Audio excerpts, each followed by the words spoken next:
इस वीडियो में हम कवर करेंगे कि लॉ फैकल्टी दिल्ली यूनिवर्सिटी में हॉस्टल की फैसिलिटी कैसी है और क्या हॉस्टल्स अवेलेबल भी हैं या नहीं। ठीक है, एंड तक आप देखिए, आपके जितने भी डाउट्स होंगे वो कवर हो जाएंगे regarding hostels for law faculty Delhi university. तो सबसे पहली चीज़ जो मैं क्लियर करना चाहता हूँ आप सभी को कि लॉ फैकल्टी दिल्ली यूनिवर्सिटी के पास खुद का जो है हॉस्टल नहीं है। तो अब ऐसे में क्या होता है, जो अदर स्टेट से आ रहे हैं उनको किस तरीके से हॉस्टल फैसिलिटी जो है वो प्रोवाइड करी जाती है लॉ फैकल्टी के द्वारा, वो मैं आपको एक्सप्लेन करता हूँ। देखिए, दिल्ली यूनिवर्सिटी के पास कई सारे हॉस्टल्स हैं, लेकिन लॉ फैकल्टी दिल्ली यूनिवर्सिटी के पास स्पेसिफिकली अपना खुद का कोई हॉस्टल नहीं है। तो जितने भी हॉस्टल्स दिल्ली यूनिवर्सिटी के कंबाइंड हॉस्टल्स हैं, उन्हीं में कुछ सीटें लॉ फैकल्टी के स्टूडेंट्स के लिए रिजर्व हैं। तो जितनी पर्टिकुलर सीटें हैं उन्हीं के अकॉर्डिंग जो है लॉ फैकल्टी दिल्ली यूनिवर्सिटी के जो स्टूडेंट्स हैं वो उनमें अप्लाई करते हैं और उनको जो है वहाँ पर एडमिशन मिल जाता है इन देयर रिस्पेक्टिव हॉस्टल्स। लेकिन यहाँ पर कंडीशन है, क्योंकि सीटें लिमिटेड हैं, स्टूडेंट्स की strength law faculty Delhi university में करीब 3000 के आसपास है। अगर कोई स्टूडेंट LLB करता है तो यहाँ पे हर एक बैच जो है एक साल के अंदर जितना भी बैच की स्ट्रेंथ होती है वो ऑन एन एवरेज 3000 के आसपास रहती है। तो 3000 की जब स्ट्रेंथ है बैच की, तो it is not possible to provide the hostel to each and every individual, कि 3000 स्टूडेंट्स को पॉसिबल नहीं है प्रैक्टिकली यहाँ पर कि जो है हॉस्टल प्रोवाइड किया जाए। तो किस बेसिस पर हॉस्टल प्रोवाइड किया जाता है लॉ फैकल्टी दिल्ली यूनिवर्सिटी के स्टूडेंट्स को, वो मैं आपको बता देता हूँ। देखिए, अगर आप फर्स्ट ईयर में आए हैं एडमिशन लेकर के, या फिर आप एंट्रेंस एग्जामिनेशन देते हैं और फर्स्ट ईयर में आपका एडमिशन हो जाता है, तो आपको हॉस्टल जो होगा वो अलॉट होगा on the basis of marks you have achieved in your entrance examination.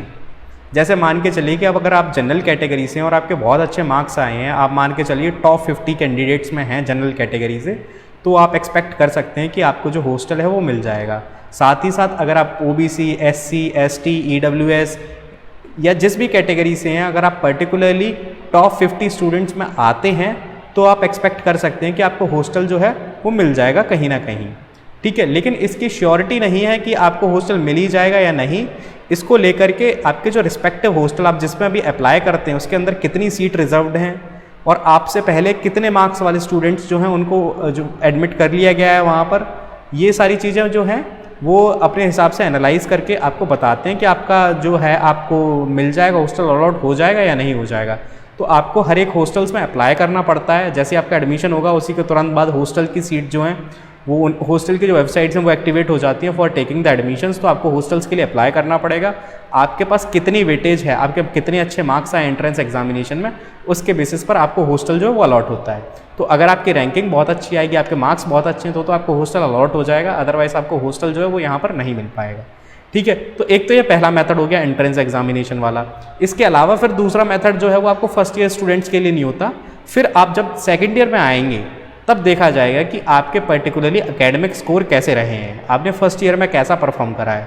अगर आप फर्स्ट ईयर में अच्छा परफॉर्म करते हैं, मान के चलिए कि आपके जो स्कोर्स हैं वो ऑलमोस्ट टॉप 50 स्टूडेंट्स में रहते हैं, तब आपका वो एकेडमिक क्राइटेरिया के बेसिस पर भी आपको हॉस्टल जो है वो मिल सकता है।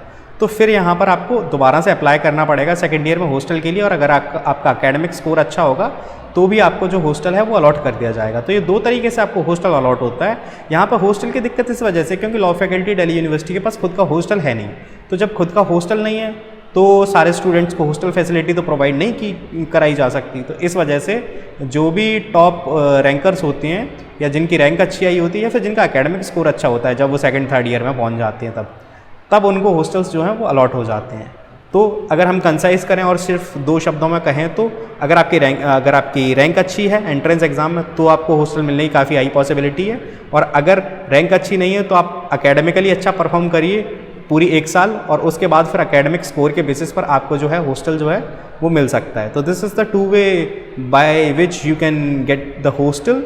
ठीक है, अगर आपका कोई डाउट है, कोई कन्फ्यूजन, आप कमेंट सेक्शन में लिखिए। I will try my best to respond that. With these words, I am concluding this video. Thank you so much.